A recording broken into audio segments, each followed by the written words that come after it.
Mike Tyson's still the strongest puncher that I ever been in the ring with, ever. At 55 at the time, now I think he's 57, about to be 58. He's still the strongest puncher I've ever been in the ring with. First time he hit me in my chest, I feel like a mule had kicked me in my chest. So if he hits anybody on the chin with a shot like that, they going either out or they going down, especially guys that are not used to being hit like that. Is there a secret agreement within the contract for Mike Tyson versus Jake Paul on November 15th? What do I mean by secret agreement? If you guys remember, Roy Jones Jr. was on Sugar Shane Mosley's podcast talking about when they had their fight a few years ago, there was an agreement within the contract of no blows to the head. Do you think that Mike Tyson was going all out with you, or do you think that he was like a sparring session? I'm noticing hard. I think he went all out to the body. I don't think they went. They told us we better not be out there trying to take each other's head off, or they're gonna stop it. So you couldn't go out to the head, but to the body you could. And to the body, he was throwing some vicious body shot. That means that it's gonna be a glorified sparring match. There's gonna be body shots. There's gonna be, jabs, all of these things, but you can't set up, basically strikes to the head. You can't, left hook someone or right hook someone and send them to the canvas. You can't hurt each other, to make it more clear. Now, in that podcast, Roy Jones Jr. explained it perfectly. And we're talking about Roy Jones Jr. In my opinion, a top 5 boxer all time. He's saying that when he faced Mike Tyson, that he was, nervous that Mike Tyson was going to break that agreement because of, the way Mike Tyson is. All depends on what happens. Okay. All depends on what happens. If they fight a real fight and Mike is in shape, like he got in shape for me, it's going to be very problematic for Jake Paul. Mike takes it serious like he took with me, then he going to take, I don't see Jake beating him because he's very hard to hit still when he's in shape, and he's still a very hard puncher when he's in shape. He has that switch. He explained it before when he was on with Joe Rogan. I did a podcast with Tyson. I did 2 of them with Tyson. One when he was high, when he's running Tyson's Ranch. He had a little bit of a belly. He was jolly. He was just high all the time. We had a wonderful conversation. And then next time he came in is when he's preparing for the Roy Jones fight. Oh, and wow. He was jacked. And he had these big ass muscles in his forearms. And he made me so nervous. Like he was so keyed up. You could tell. Like he was ready to go. Oh, he was ready to go. And I'm like, no. Fuck this small table. I need to be, I need to have some distance. When he steps in that ring, he's a completely different person.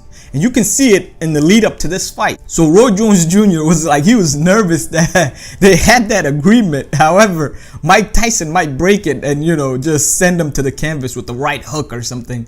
So we're talking about, again, Roy Jones Jr. It has to do with, it doesn't matter how old Mike Tyson is.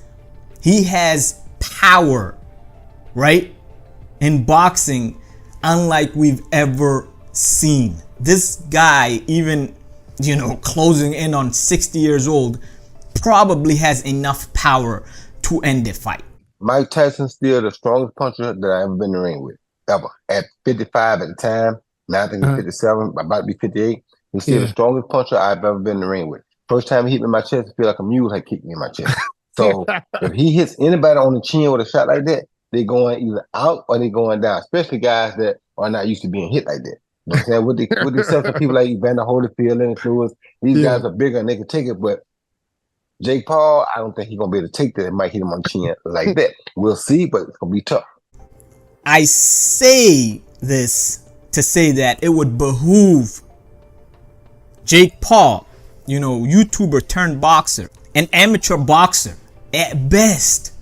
Jake Paul is an amateur boxer at best. He fought one other boxer that's his age, and that was actually boxing, and was not a retired MMA fighter or any of that stuff. And it was Tommy Fury, and he ended up losing to him. And Tommy Fury is an amateur level boxer. For people out there who don't understand the boxing game, he lost to that guy. So do you think a guy like that should sign a contract that says, yeah, Mike Tyson can go all out? In other words, Mike Tyson can slip a punch within the first seconds of the fight and just hit him with everything he has to the head and send him to the canvas. Like, we might never see Jake Paul again if that's the case. I don't think you have the facilities for that, big man. For a lot of people, they're looking at this fight as a dangerous fight for Mike Tyson. I look at it as the other way around. Like, this is a dangerous fight for Jake Paul. If he's actually going into this fight full on, you know, no agreements within the contract of, you know, basically like keep it like a light sparring match type of fight, and this is not a real fight, it's dangerous in my opinion, because he's an amateur level boxer, where Mike Tyson, even if he's nearing 60 years old, has been in there with the greatest boxers of all time.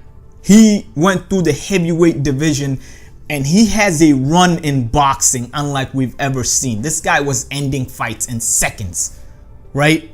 So it's a dangerous fight for Jake Paul. So that leads me to believe that there is a secret agreement within the contract that basically says no blows to the head. You know, you just a glorified sparring match. Let's give the fans a show, and let's not leave Jake Paul on a stretcher. And, you know, like I said, if that's not the case for Jake Paul, he's playing a dangerous game, because Mike Tyson, he has a switch. Like, this guy becomes a whole different person when he's gearing up for a fight and when he's about to fight. And, you know, for people who don't believe, you know, you can ask all of these former opponents who look literally like they're afraid in the ring. And then you have a guy like Roy Jones Jr. warning Jake Paul, like, listen, this guy is like, you don't even know if he's going to abide by the agreement.